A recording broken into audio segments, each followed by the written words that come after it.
श्री दुर्गाय शरणम मम। मैं स्वामी शिशु तिवारी महाराज। हाँ, तो कई लोगों ने पूछा ये पार्टिकल जो तलाश किया हुआ है वो कौन सा है। ये गॉड पार्टिकल नहीं, ये डेविल पार्टिकल। कैसे? मार्कंडेय पुराण में मार्कंडेय ऋषि जी ने श्री दुर्गा सप्तशती के अंदर इसका उल्लेख किया हुआ है। मृत्यो हृत्कांतिदा नाम शक्ति ऋषतया हता पाशल शरीर राजस्व भातृस्तव परिग्रह।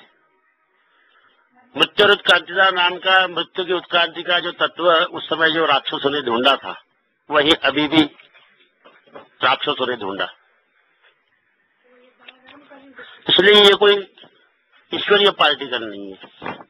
ऐसा पार्टिकल है कि जो प्रोटॉन और न्यूट्रॉन इनको पिघलाने से बना हुआ एक नया तत्व है, किंतु यह तत्व मानवता की सेवा के लिए उपयुक्त नहीं है। यह तत्व केवल विशेष प्रकार की जेनेटिक संरचनाओं को आगे बढ़ाने में, जैसे क्लोन हो गया, क्लोन यानी किसी व्यक्ति से व्यक्ति बनाना। जैसे पुराण समय में कश्यप ऋषि के 3 कश्यप ऋषि, वशिष्ठ के 2 वशिष्ठ ऋषि और याज्ञवल्क्य के 5 जाके तो ऋषि बनाए थे। क्लोन बनाने की स्थिति या और भी कुछ ऐसी चीजें जो विज्ञान से और हमारी सुख सुविधाओं से जुड़ी हुई है, उससे ये संलग्न है। ईश्वरीय पार्टिकल, ईश्वरीय चेतना, गॉड पार्टिकल, ये बहुत अलग चीज है, जिसको ये पाश्चात्य लोग इसलिए नहीं समझ सकते कि जिन लोगों ने इसको ढूंढा है वो लोग भोगवाद की संस्कृति में है। शराब पीना, मांसाहार करना, असंयमित जीवन, ऐसे लोगों द्वारा ढूंढा हुआ चीज। अब ऐसे लोगों को गॉड मिलेगा क्या? प्रश्नार्थक चिन्ह। मैं आपको सही कहता हूं, ऐसे लोगों को गॉड नहीं मिल सकता। इनको एक जनरल पार्टिकल मिल जाए, तो ये पार्टिकल उसी के अंदर का है। इसलिए मैं इसका उल्लेख किया। मृत्युत्क्रांतिदा नाम शक्ति ऋषतया था पाश शरीर राजस्व भातृस्तव परिग्रहे। ये महिषासुर राक्षस चंडमुंड के समय, क्योंकि वो भी एक प्रकार के वैज्ञानिक थे उस समय। और वैसे भी देखा जाए तो भारत देश के हिसाब से देखा जाए ना, तो जैसे दुनिया गोल है और भारत देश जहां पर है वहां से नीचे की तरफ आए तो अमेरिका और बाकी देश आते हैं।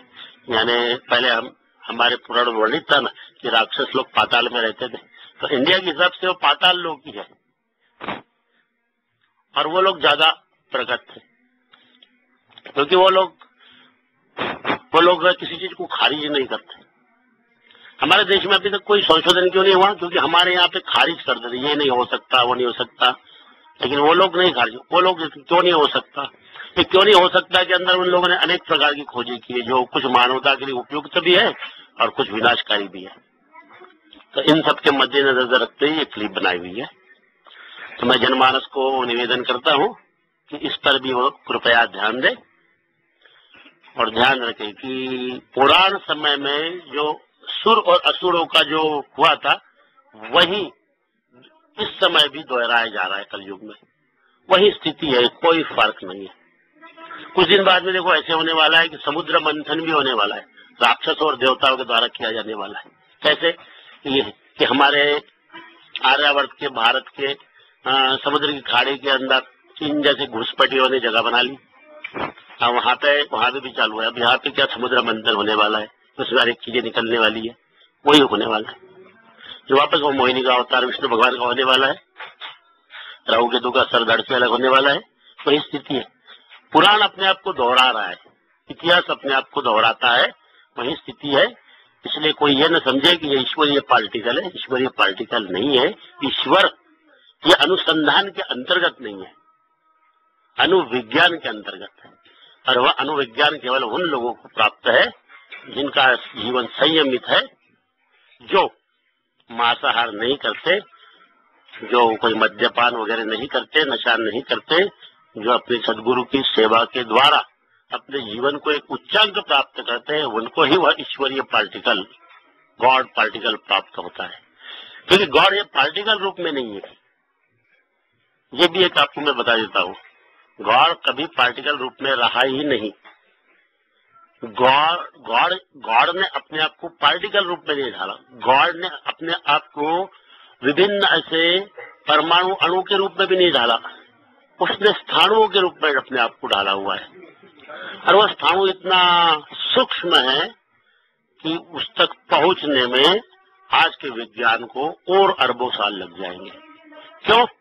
क्योंकि वो स्थाणु एक चीज के द्वारा तलाश किया जाता है और वो चीज है फोटोन। फोटोन क्या है? सूर्य प्रकाश में एक तत्व है प्रमुख, उसके द्वारा, और दूसरी चीज के द्वारा नहीं, किसी टक्कर के द्वारा नहीं, ये ध्यान रखना। तो यह सब चीज का अवलोकन जनमानस करे ताकि उनको ईश्वर की प्राप्ति हो। भारत में ईश्वर अभी भी है, और भारत के नहीं बल्कि ऑल वर्ल्ड में है, पूरी यूनिवर्स में है, लेकिन वो ईश्वर ही ये सब करा रहा है, अलग अलग स्थितियां। क्यों? क्योंकि वो है ना अपने आप को कई रूपों में देखना चाहता है। वो तुम में है, मुझ में है, प्राणी वनस्पति में है, स्थावर जंगम हर चीज में है। वह उसने संसार इसलिए बनाया कि वो खुद को देखना चाहता है कि मैं कैसा दिख रहा हूँ। हम खुद को सजाते हैं ना, तो आईने में देखते हैं मैं कैसा दिख रहा हूँ, हमारी अदाएं देखते हैं।